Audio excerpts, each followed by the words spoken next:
every single living thing on this planet wants to be healthy. Okay, whether you are a plant, whether you are a microbe, a bacteria, a dog, a whale, it doesn't matter. It wants to be healthy. We strive for life. Yet as human beings, we're the most evolved species on the planet, but we're also the sickest. Now, something doesn't stack up in that model. When we get people doing the right behaviors and helping themselves to be healthy, the body then does the hard work for you. I often will say, I help my clients get out of their own way, and then their body does the hard work. This episode of the Project Human podcast is with Jim Thorp. Jim is a former professional rugby player turned holistic health coach who has studied with the Chek Institute. Jim has been highly successful in helping people overcome long-term back and neck pain, which I can attest to myself. Before I found Jim, I'd seen many different practitioners about a long-term back issue, and I was getting worse, not better. I'm very grateful to Jim for his help. Apologies for my audio on this one. I didn't select the right microphone setting. However, Jim does most of the talking and his audio is fine. So enjoy the episode with Jim Thorp. Hi Jim, so thanks for making the time.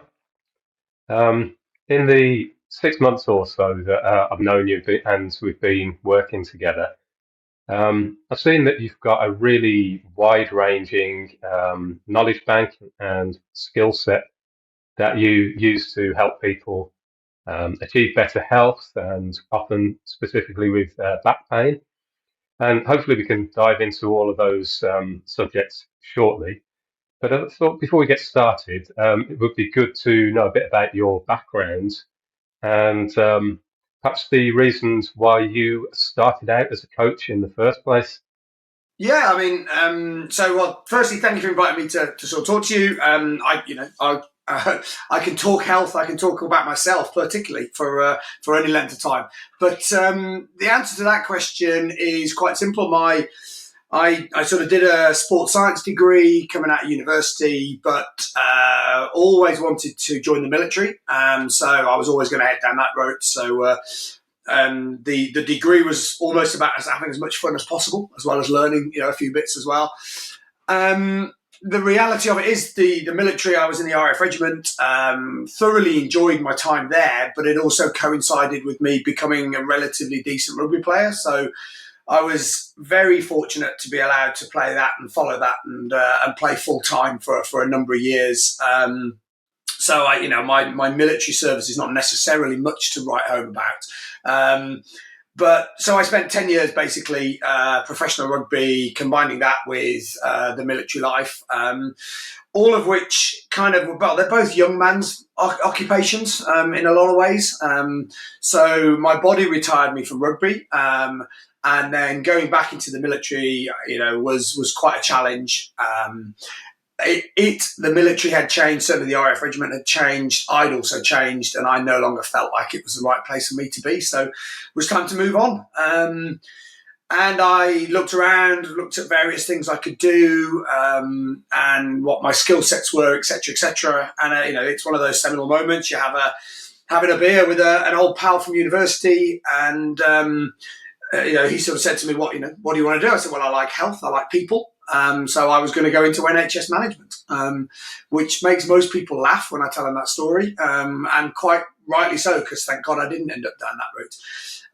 And he simply turned around to me, and he at the point was involved with a lot of sort of pre and post operative spinal rehab stuff on Harley Street down in London, and turned around and said, well, why don't you use your degree? I'm working 4 days a week. I'm working in a tracksuit using my degree, with health, with people. And I also said I wanted to earn more money than I could in the Air Force. I think that was a throwaway mark. I was going to give up that security. I needed to earn some money. And he went, and trust me, I'm earning a lot more money than you earn in the Air Force. And I was like, okay, that'll do.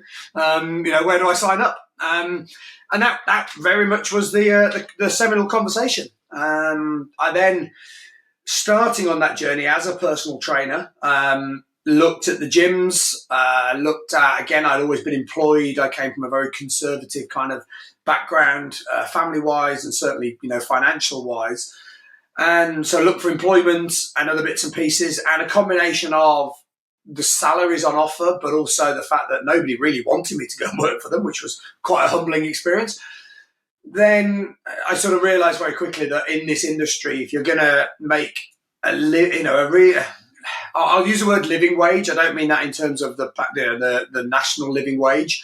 I mean in terms of a wage where you can support a family, and with mortgages and other bits and pieces. I didn't really see that happening as a 30 something by being employed. So it was straight into self-employed work. And that it's sort of that was it really. It sort of all started from there 19 years ago, almost to the day, I think. So. I see. So when you say no one wanted you, do you mean in the fitness industry, getting started in a gym? What were the challenges there? Yeah, I went for interviews. I went for sort of selection days, and just never really got through the stages. So I mean, I guess what was I at the time? I was 28, 29. I was generally going up against people sort of 5, 8, 10 years younger than me. But yeah, for whatever reason, I never, you never get the feedback, do you? You never get true feedback. So no idea why. I just never got never got invited to go and work for anybody. So I ended up going and working for myself. Yep. So was that in a gym that you started working for yourself? Yeah, Or that was in a gym 2 miles down the road. What was Fitness First, now been taken over as Better Gym. And it was, I guess at that point I was also juggling semi-professional rugby and some sports coaching and some rugby coaching. So, my time availability probably was a little bit of a limiting factor. But yeah, I genuinely don't know why. But the benefit of working for myself is I picked and chose my own hours. And again, I very quickly realised that from a purely financial point of view in this industry, if I could get up to working 20 hours a week with clients, then whatever I was charging per hour was how much I'd earn per year, in thousands of pounds. So if I was charging 20 quid an hour, I was earning 20 grand. And that was always a first target. If I can earn 20 grand a year, bearing in mind that's nearly 20 years ago, then allied to the other sources of income I'd got, then I was okay. And then it sort of grew from there. I see. So in your first trainer role, were you a jack of all trades type trainer, or were you specialising on anything in particular? What did it look like at the beginning? Well, you didn't finish that phrase. I was absolutely a jack of all trade and a master of none. The advice I got from my pal was go and work with people. Learn how people work. And it was, I felt very exposed early on because I hadn't done the sort of the standard PT qualifications. There were lots of guys, I think at the time it was the Premier Training Academy or whatever. Loads of guys would come out with that and they'd have all sorts of swanky exercises to do and this, that and the other. And I very much had to adapt and learn because I knew, I knew elite performance conditioning. I knew strength and conditioning. I knew powerlifting. I knew, but I didn't know, how to make exercises look good so that people looked at you in the gym and went, oh, that looks really funky. I want to do that. I didn't. I was always training for function and for reason. It was very rarely for fun. So there was, it was quite a challenge early on, and I wasn't sure I was up to it and doing a good job.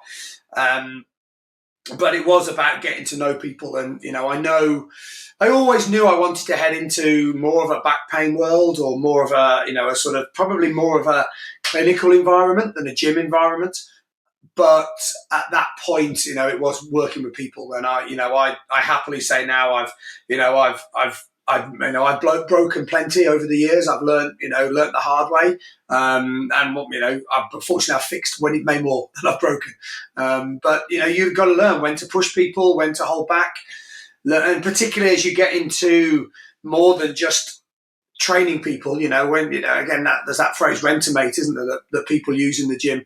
When you become a little bit more than that, and you're really focusing on results rather than just helping people have a good time. And I say that not to deride, people, trainers, whoever who are there just to give people a good time. One guy I've come across over the years told me very clearly that he knew he'd done a good job if people left the gym feeling better than when they'd walked in. And do you know what? There's nothing wrong with that at all.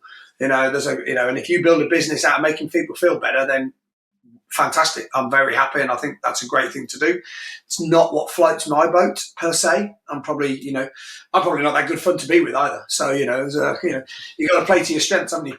But in the early days, it was very much learning people, and learning why they weren't hitting. And I sort of tell the story, and I might get ahead of where you want to go with this, but in the early days, if I was getting 60% success from my clients or for my clients, that would be generous, I would say. And when I come back, certainly from my professional sports background, a 60% win ratio, it's not very good, and I like winning. And so for me, I replicate that winning feeling that I got on the sports field by helping my clients achieve their goals. So at 60%, I was unhappy. I thought I could do better. And so and what I found was the more I looked into it and the more I dealt with the person rather than the problem, whether that be weight loss, whether that be lack of flexibility, whether that be not being fit enough or feeling older than before your time. It doesn't really matter what the problem is. The more you work with the person rather than the problem, the more success you have and the more of your clients achieve their goals. Yeah. So you've gone from professional sports, probably having quite specialized functional training experience and knowledge, to then working in a gym where you can be working with all kinds of different people. And I guess some of that wouldn't have crossed over. A lot of it wouldn't have been exactly what they needed. So do you feel like it was perhaps that frustration with not getting the results that you hoped for, being around 60%, that's led you to where you are now? I've certainly described your approach as holistic in the truest sense. What started you off on that road? Was it the frustration or something else? I don't think it was frustration. One of the biggest challenges I found, which probably came more from my military days, was I went into an environment. I'd been in the military, and even the sports context, you have a rank structure, so you know who fits where, and certainly in sport, you know who's better than who isn't, because you're either top of the league or you're bottom of the league. You're either getting selected or you're not getting selected, and okay, there's subjectivity to that, but you know if you're better than a certain player in your position or otherwise. And you walk into a gym and you're all wearing the same gear and you've all got the same board on the screen, on the thing, and it's difficult to know who's, and the customers have got no idea who's better. And so mine was always a drive, I guess, to be the best.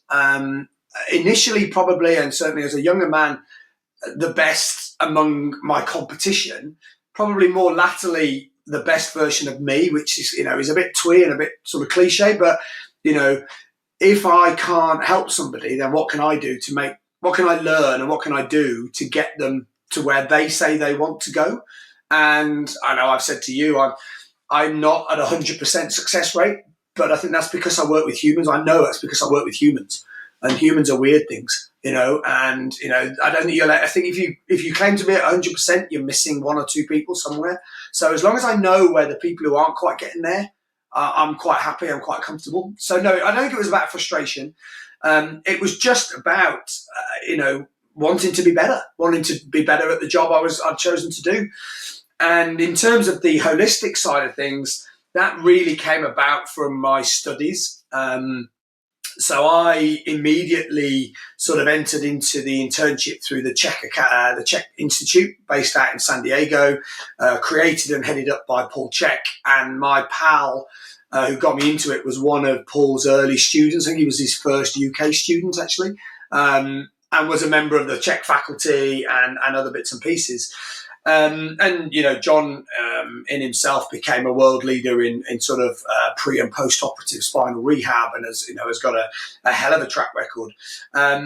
So as part of the Chek Institute, there are two strands that I studied. There's probably 3 or 4 layers now you could do more of. One was the practitioner angle, which is all about posture and pain and function and movement and rehabilitation. And then there was what they called the nutrition and lifestyle coaching, which is now called the holistic lifestyle coaching, I think.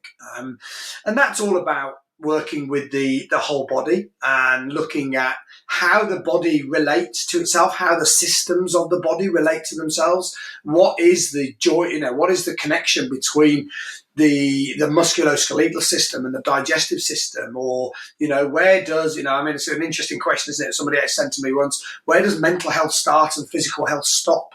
It's an impossible question. So the integrated nature of the Chek teaching, I just applied it, and I was, I didn't question it per se until I'd mastered it. And I remember coming back from certainly 2 of the 4 practitioner courses. 4? Yes, 4. And we got a whole battery of new assessments measuring, sort of the length, tension, and the posture of the lower body or the upper body, because that's the way they taught it. And rather than sit back and think and try and get better at what I just learned, I literally made every single client go through it all. And, and so I was doing 20 to 30 of them in the first month back. And I hadn't got a clue what I was finding out from it, but I knew that by the end of it, I'd work it all out. And that was just the way I learned and implemented it. And I do like to believe I've mastered those skills. You can always learn more. It's one of the things I love about the industry. But I have, what I've been taught, I think I've got a decent mastery of. And so that then leads you in. And I think the other part too, why look at the body holistically is you've got to ask yourself the question, why? And I got a classic example of this, where we've got, I've got a client of mine who I've actually been working with for 10 plus years because she literally hates exercise, but has got really bad biomechanics and knows that if she doesn't work out and stay strong, the biomechanics are going to get the better of her. But she was, she would get she was probably one of my 60% in terms of back pain. She was improved, but not fixed. And, would be down to an episode every 2-3 months to one every 2 or 3 a year, or probably 1 or 2 a year. But she's still 1 or 2 a year. And that's not good enough. We need to do better. And so you start looking at, and it's low back pain and it's disc issues and, inflammation issues. And so come back from one of my nutrition and lifestyle courses and you start to look at digestive health and you start asking questions of the client to say, do you have any bloating? Do you have, regular bowel movements? Do you have well-formed stools? Do you have, bloating and gas and other bits and pieces? And the 40% that aren't getting great results will go, yeah, I do. Not all of them, but, most of them in my experience. And so you then clean up their guts. And if you then do that to every client, then 60% goes to 70-75%. And then as I learn more, you start asking about their mental health and you start asking and looking at the impact of the chakra system and the emotions that are connected to the physical parts of the body. And, to sort of help people understand, if you look at traditional Chinese medicine or Ayurvedic medicine, they believe that physical pain is a manifestation of emotional load. So if you rock up with a bad lower back to them, they'll start asking you about your relationships. They'll start asking you about your gender and what it feels like to be a man, how do men relate to women. And if you're a woman, they'll ask you what it feels like to be a woman and what your role models are as a woman or as a man. And they'll then also ask you what was happening between the ages of about 7 to 14 and other bits and pieces. And what I've found over the years is the more questions you ask in the right areas to those clients who aren't getting great results, the more of them get better results. And so your level of success rises as you go through. So that's been my experience. And it's about asking why. Why isn't somebody getting great results? Is it me? And not being afraid to ask, is it me? What am I not doing? Is it them? Sometimes it is them, but, opening that question, I think your experience about our work would probably back that up. It's good, but it's not good enough. So why not? What have we not asked? Where have we not gone to? And that's, I guess now I'm nosy. So, I don't stop asking the question until I'm satisfied. I think the Western model is definitely built more on specialists. Yeah, we do have generalists. We have general practitioners and family doctors and that sort of thing. But once your problems get past a certain point, you're probably going to be referred to some type of specialist. And I think perhaps a weakness of this model is that sometimes the specialisms aren't quite overlapping enough. So, in my opinion, we need people like yourself who have this broader approach. You've mentioned to me the four doctors system. Could you explain a bit more what that is and how that works? Yeah, so that's a model of health which originally stems from the work of Hippocrates. In whatever, I think he was AD. I think Hippocrates, but not too far past the death of sort of Jesus Christ. So, but for all his renown, and again, Hippocrates is considered the godfather of modern medicine. He actually used only about 30 herbs and spices to treat his patients. But what he did was he coached every single one of them to find balance in their life. And it was balance between their three doctors. That was Dr. Quiet, Dr. Diet, and Dr. Happiness. And like I said, for his success, he believed, he found that if he could help his patients find that balance and give them, enough treatment to drive them in the right direction, then they would achieve health and vitality to a level of success that people still know who he is today. Again, I'd love to claim it as my original thoughts in terms of creating four doctors. It's not, but the part of the Chek model now is to include four doctors, where we include doctor movement, because in today's society we all do far much of what you and I are doing now, which is sitting down and talking, or sitting down and being at computers. And so the four doctors model is it's about balance. And I then sort of explain it and hopefully sort of teach it to people on the understanding that every single living thing on this planet wants to be healthy. Okay, whether you are a plant, whether you are a microbe, a bacteria, a dog, a whale, it doesn't matter. It wants to be healthy. We strive for life. Yet as human beings, we're the most evolved species on the planet, but we're also the sickest. Now, something doesn't stack up in that model. And so when I'm working with people, and I guess I'm fortunate in that I only work with people who want to be healthy. Now, that's partly because I won't work with them if they don't want to be healthy, because it's pointless. But for people who are asking that question, why am I not healthy? Then it's quite easy to ask them to evaluate themselves in those four areas. And when you explain what those areas are, and you can start to dig through, and it's part of the health coaching side of the business versus the strength and conditioning or the rehabilitation or the sort of more hands-on practical side of it, if you like. And we sort of sit down and we converse with clients, and they will analyze themselves, and I'll give my two penneth and really make sure that they've got a good balance between their four doctors. And the reality of it is that with some hopefully quite educated and precise and correct treatment in inverted commas, then when we get people doing the right behaviors and helping themselves to be healthy, the body then does the hard work for you. I often will say, I help my clients get out of their own way, and then their body does the hard work, and that's how, and it's also how you can help somebody.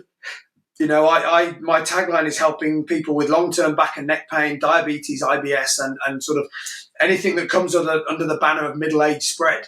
And the reason I can address all of those things is because if you've got enough knowledge to identify a few key blockers, which I like to think I have, if you get the body striving for health, well, it will overcome a lot of the other stuff, and it will naturally create better sleep patterns. It will naturally create more energy. It will naturally help people, shed weight.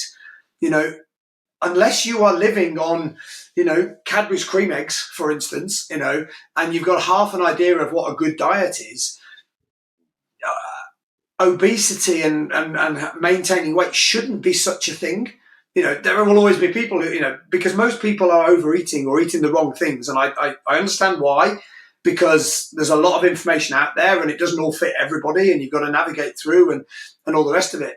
But balanced human beings don't carry a lot of weight. balanced human beings sleep well. Balanced human beings have energy, and move, and have bodies that are relatively in proportion. They don't look like Greek gods, but they look like healthy humans.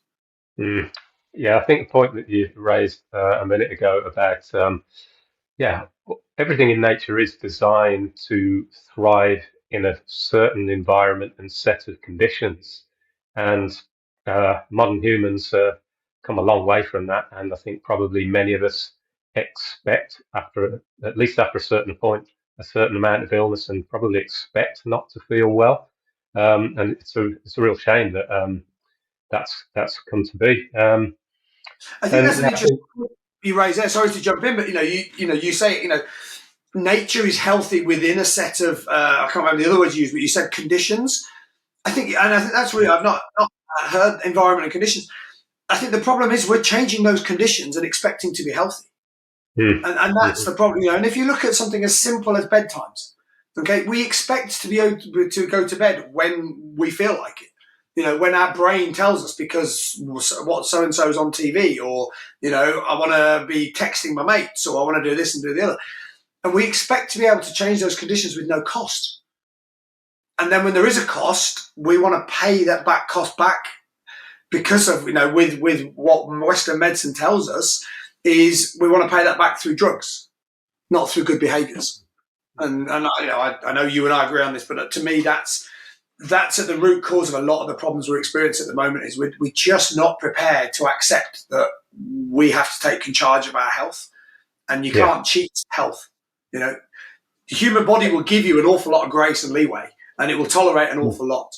very And I think true. the other point I did want to make is, at the moment, the vast majority of people see health as a lack of disease, Mm. whereas health is anything but a lack of disease. Evidence of disease is a failure of health. It's not. It's not a blip in the ocean. Yeah, yeah. I think yeah, more good points. I think people are incredibly resilient.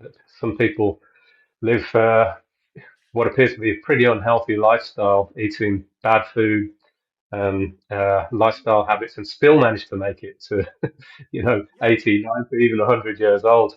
And if we do the big things, take the big wins first, the obvious things, that goes such a long way. And things have become very, I think, overcomplicated. As you said, so much information out there, so many experts, apparent experts to choose from. I think if we look at all these experts and look where they actually agree, there's actually quite a bit of commonality. And often it's the details that people are squabbling about.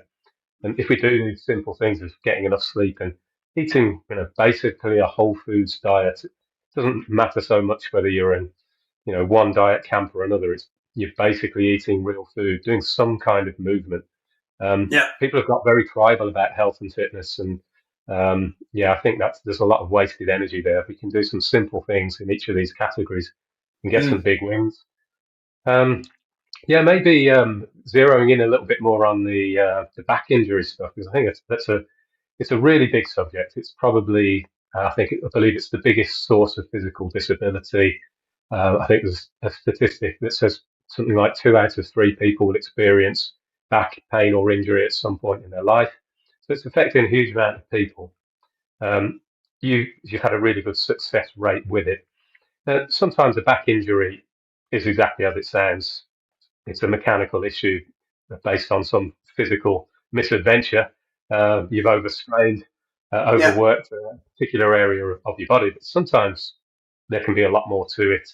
Um, and I've spoken to some of my clients about this who have issues with their back, and I think that I've managed to go as far with some who are maybe a little skeptical of saying, well, perhaps the symptom is in your back, but maybe the cause is somewhere else in your body, and they'll come on board with that to an extent and say, so perhaps if you're stressed, your body language could change.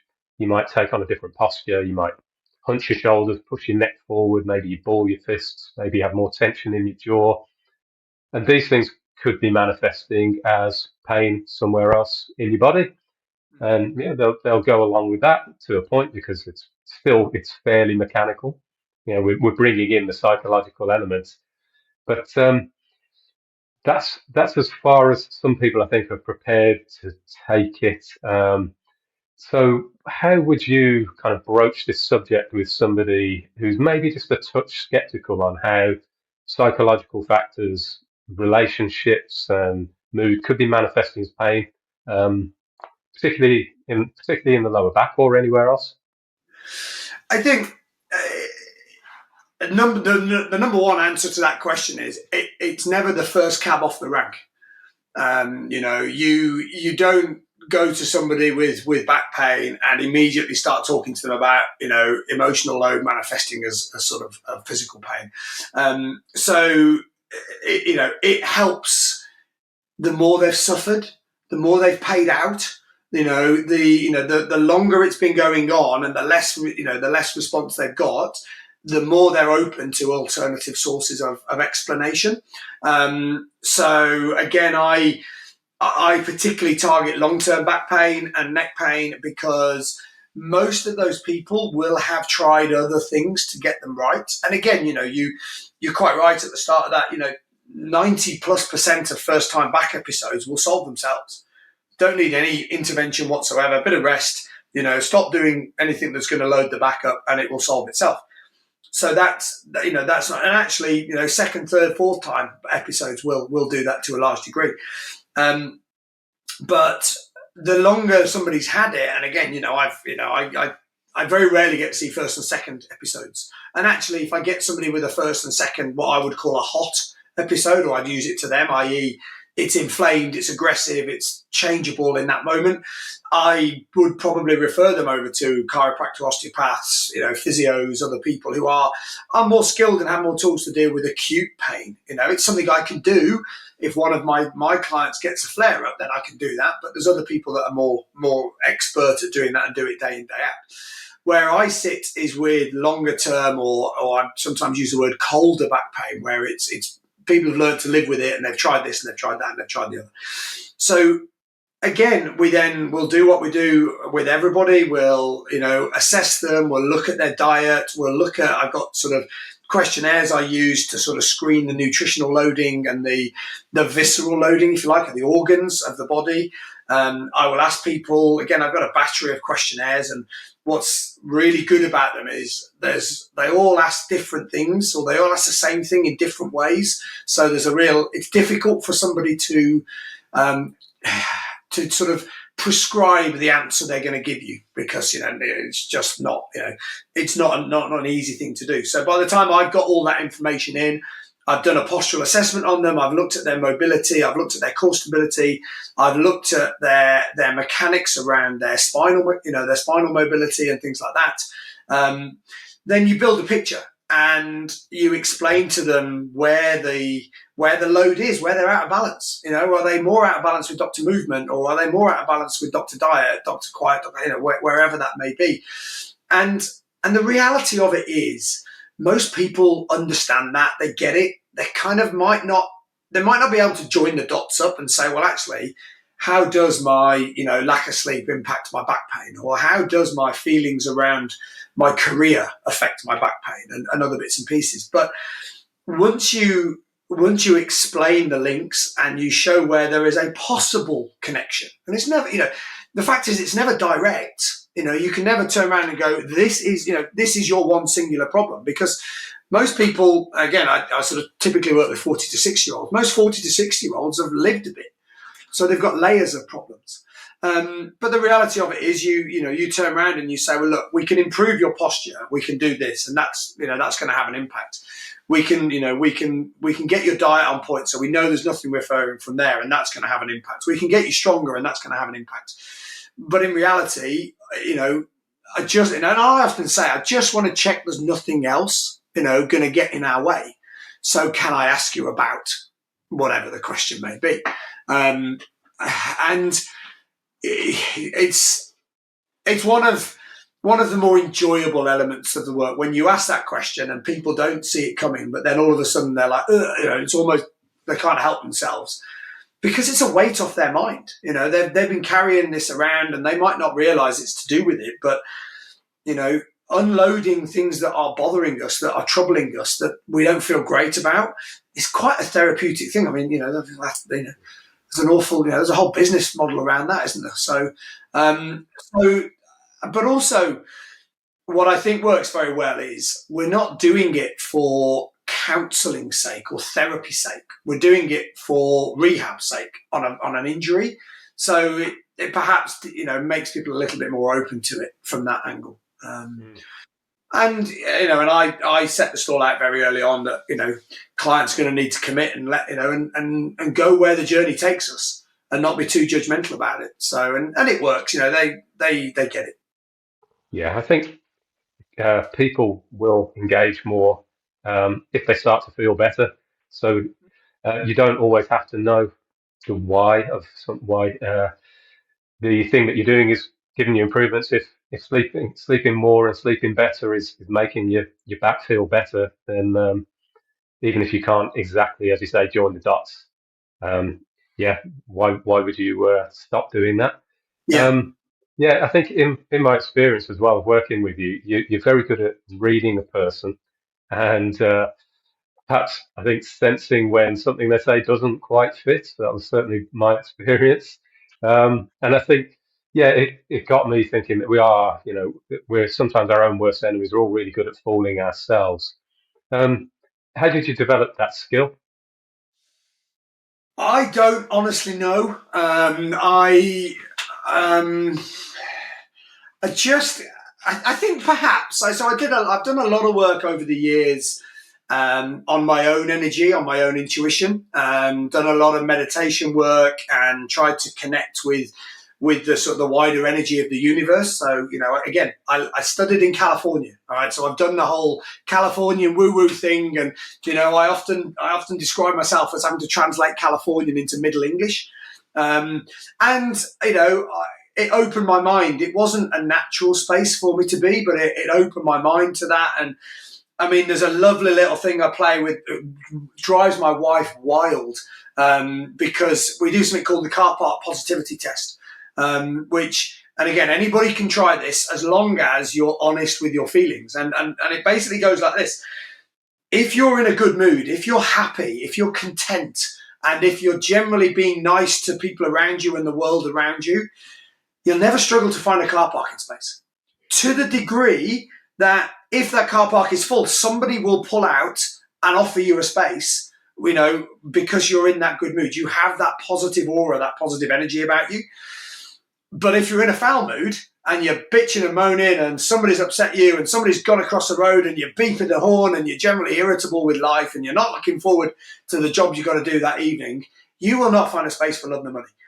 And that works, I sort of will turn around to my wife and go, the universe loves me, and it's just, call it whatever, karma, call it, a lot of it stems from, the law of attraction. And again, that's something I relate to a lot.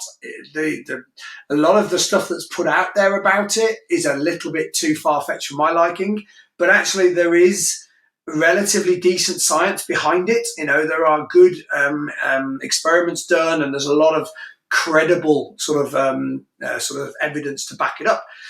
So it was at the point that I was experiencing, sort of investigating that for myself. And everything I teach clients, I've done myself. I've been the client. I've done the gut transformation. I've done the postural work. I've done the sort of the energy work, the mindset work. And it was during that time that I did develop my intuition. And I get that I do read people quite well. Again, allied to the ability to ask questions that relate. Somebody once said to me as well, the amount of money you earn is directly related to the quality of questions you can ask. And I fully subscribe to that line as well. So in terms of my ability to coach and my ability to get the truth out of people, I think I'm quite good at knowing when something doesn't quite fit. Now, often I won't, and I've had examples, and again, I won't reveal the details, but in your work as well, I perhaps didn't know why it didn't fit, or I didn't know why I wasn't able to move on. But I just know, hang on, this isn't working for me, and I guess I trust my intuition, trust my gut enough to push people. And hopefully we've got enough of a relationship with the clients for them to indulge me in that and go, all right, I don't like what he's doing to me, or, this is going to annoy me. And again, over the years, I push people too far, and I haven't had that relationship, and I've tried to do it at the wrong times, and you lose clients because of that. But it's that drive to win, that drive to help my clients win, where I've got to do my best for them. And if my best is making them uncomfortable, I'm only doing it to try and help them. And, I will always say, look, if you don't want to answer, don't answer. But I think it's important. You've got a very interesting mix of influences from the RAF and professional rugby to California and holistic health and that way of thinking. So it probably gives you a good grounding at either end of the spectrum. It gives me a good grounding. It also makes me quite intolerant of certain places that I've been in the past. So, but yes, yeah. So in terms of the people that you work with, you mentioned it's often people in their, sort of say, 40 to 60, I think you said. And back issues are common, but probably not in every case. Are there any other sort of commonalities that you see people struggling with amongst your client group? I think the commonality is it's never one thing.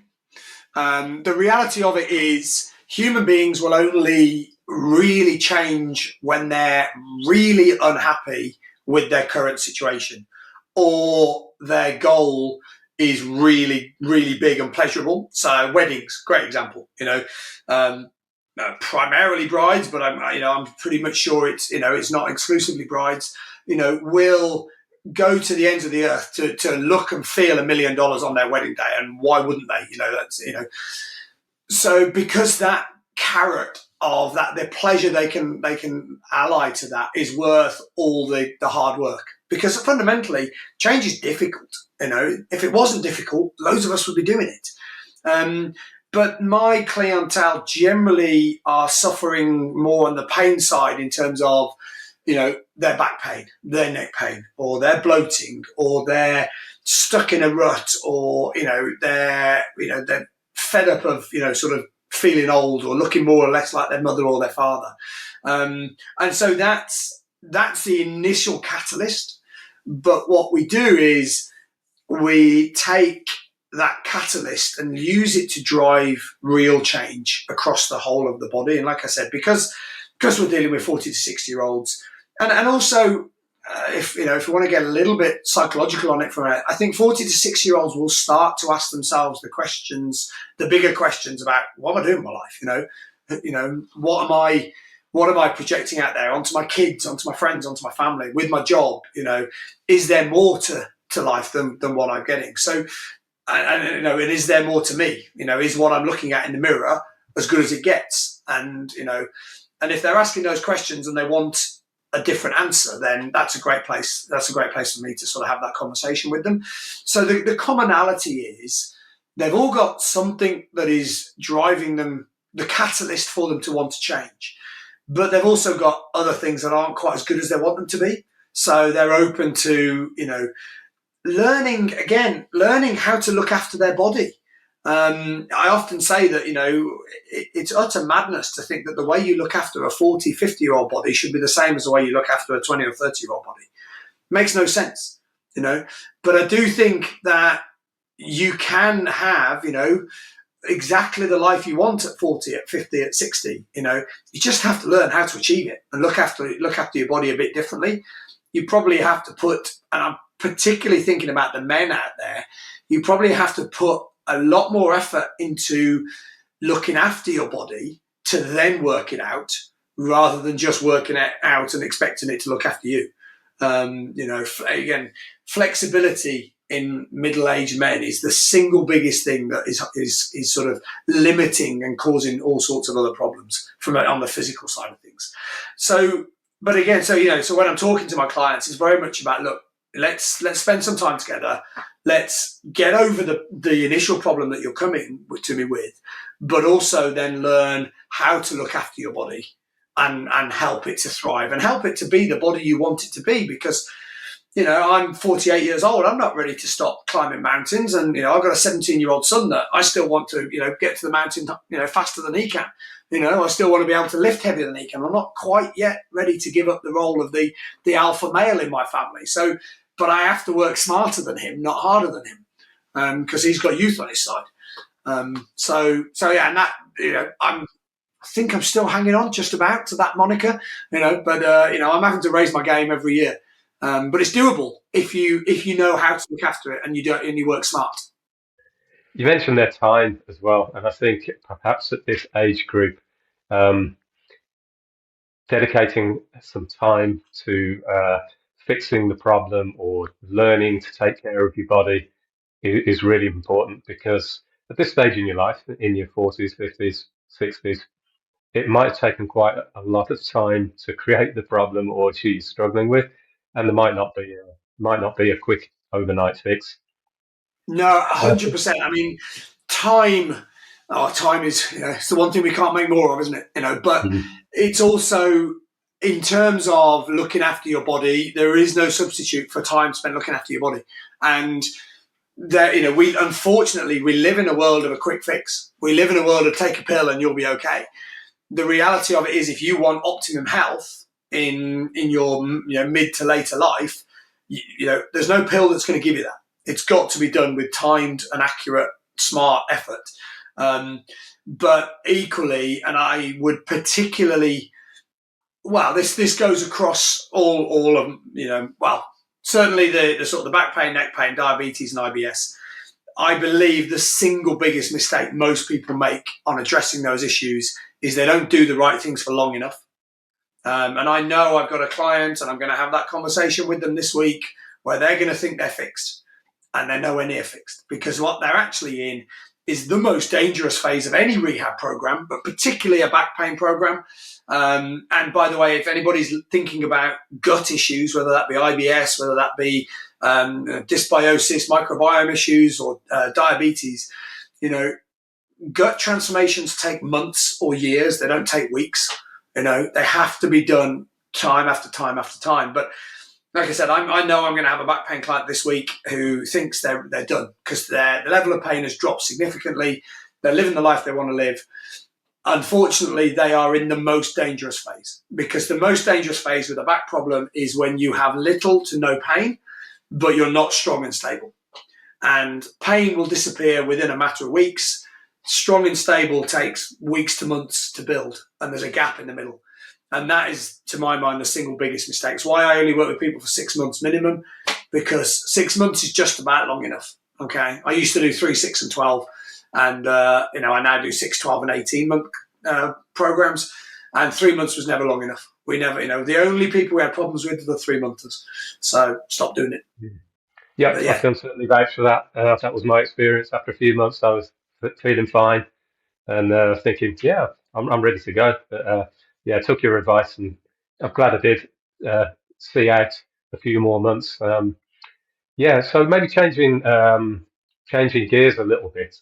You mentioned earlier on a friend who perhaps motivated you, inspired you to get into this field in the first place. Have you had any other mentors or people that have inspired you in your career, or do you continue to have any at the moment? No, I definitely have had. In fact, I do still have them. So again, John was the catalyst for getting me involved. So John is now sort of very much in his retirement phase. So working as he needs to, and spending the rest of the time traveling the world and enjoying life. There was another lady, a lady called Emma Lane, who just blows me away. Both John and Emma, and to be honest, anybody that has been heavily involved in the Chek Institute and the Chek faculty in particular, their knowledge of health and humans just blows me away, and these are people that can, and I've been party to those conversations. You can be having conversations about, strength and conditioning pyramids and power training for this sport compared to that sport. And the conversation can then segue through, the benefits of this dietary approach, that dietary approach to the microbiome, or to sort of arthritic care of the elderly, and then end up with conversations about about the universal energy, about mindset, and how they all interrelate. And those are phenomenal rooms to be in when you're having those. So for me, John and Emma were two that I've worked with very closely and have inspired me in the early days, and inspired me to be that master of what I've learned. I wouldn't claim to be a master of human health per se, but I do feel I've mastered what I've learned. And so they're two. More latterly, and again, I think this probably comes with age and, asking yourself different questions and, sort of evolving your own thought process. It's more been about people that have achieved their goals in their life, and have done so by perhaps taking slightly unusual ways, but actually ways that go, yeah, do you know what, that really works, and have had the courage and conviction to follow that through. And people I'm thinking about there, one of which is a lady I used to know who built her own HR business up and is now doing what we've all dreamt of doing at one point, selling up and sailing off into the sunset to enjoy retirement. She can only be early 50s, if that. I'm probably insulted her. She's probably not even old.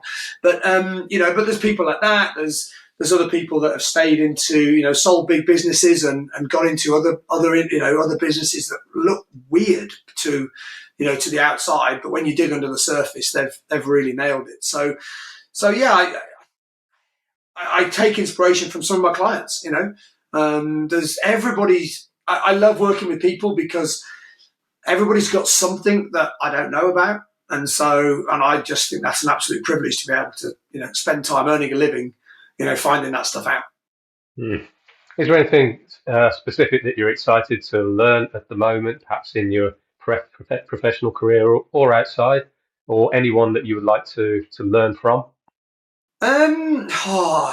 What would I like to learn? Well, I think if I sort of stick to the health business now, I would love to look more into naturopathic medicine. I would love to look more into acute back pain, and sort of develop skills in that. So I think both of those two would be really, really good. They're both big things to chew off. Certainly the naturopathic medicine side of things. But actually, I'm sort of a little bit equally focused now on sort of building my kind of retirement plan, if you like. So, for me at the moment, my lifestyle goals and my personal goals are more around passive income generation, and how I can, because what that will do is give me the ability to spend my time indulging in health and fitness and well-being. I never want to stop coaching people. I never want to stop helping people find their path to health. But it'd be great not to have to do that to pay the bills, just to do that for fun. I'm in my health business. It's very much about making sure I can help people. I'm looking at corporate health and well-being as well. I think outsourced health and well-being is a big growth area. And I've got a program that I've been running online with individuals that I want to take into companies. So I'm piloting that this year. Next year, I'd like to take it out to market more seriously. So in the health business, it's about the corporate health and well-being and, driving that. From a learning point of view, yeah, naturopathic medicine, acute back pain would be cool. Love to get really good at that. And then on a personal front, it's, driving a passive income stream so I can, don't have to worry about paying the bills. I can just get on and do the fun stuff. Yeah. The learning's infinite, isn't it? And yeah, it must be good to be around, people who have such a breadth of knowledge, inspiring. Yeah, I want to be respectful of your time. Okay. Where can people find out more about your work and how to get in touch with you if they're interested in working with you? So best way is through the website, www.jtethos.com. And loads of information on there, but equally a contact form. Fill that in. Happily have conversations with people. Don't charge people if they're not sure whether it's the right thing for them or not. Pick up the phone, ask the question. I'll give you my advice, and you can decide whether you want to take it any further or not. And more than happy to help anybody that thinks they might need a bit of help. Okay, well, that's great. I'll include a link to your website, and thanks again. I have got all the other social channels as well.